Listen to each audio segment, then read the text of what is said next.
In today's video, I'm going to teach you how to skip a slide during presentation. If you've ever prepared more content than you can comfortably cover, or you want to tailor a talk to different audiences without deleting anything, skipping a slide is a simple and reliable way to keep your deck flexible. Skipping a slide doesn't remove it from your file or change your slide order in the editor. It simply tells your presentation to bypass that slide when you're in slideshow mode, so your delivery stays smooth and focused. Start by locating the slide thumbnail panel. This is the vertical strip of small slide previews along the side of your screen, where you can see your entire deck at a glance.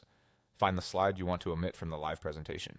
Taking a moment here to confirm you've selected the correct slide will save you from surprises later, especially if you have similar looking layouts or duplicate drafts. With that slide selected in the thumbnail panel, use a right-click to open its context menu. This menu is a quick access spot for slide-specific actions. You'll see options related to layout and organization, and among them is the control we need. Choose Skip Slide. As soon as you do, you'll notice a visual change in the thumbnail. It will appear dim to indicate that it's set to be skipped. That faint look is your built-in reminder that the slide exists in your deck but won't appear when you present. Nothing about the content inside the slide is altered, and your speaker notes remain exactly as you wrote them. The change affects only how the slide behaves during playback. When you run your presentation, the flow will move directly from the slide before the skipped one to the slide after it.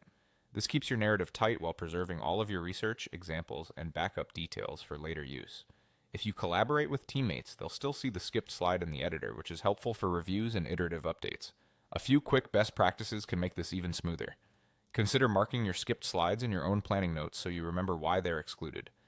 Keep an eye on transitions and references in surrounding slides to ensure they still make sense without the skipped content.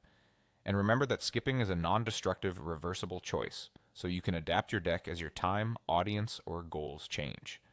That's all there is to it. Right-click the slide in the thumbnail panel, then select Skip Slide. It's a small action that delivers a big boost to your control and confidence on stage.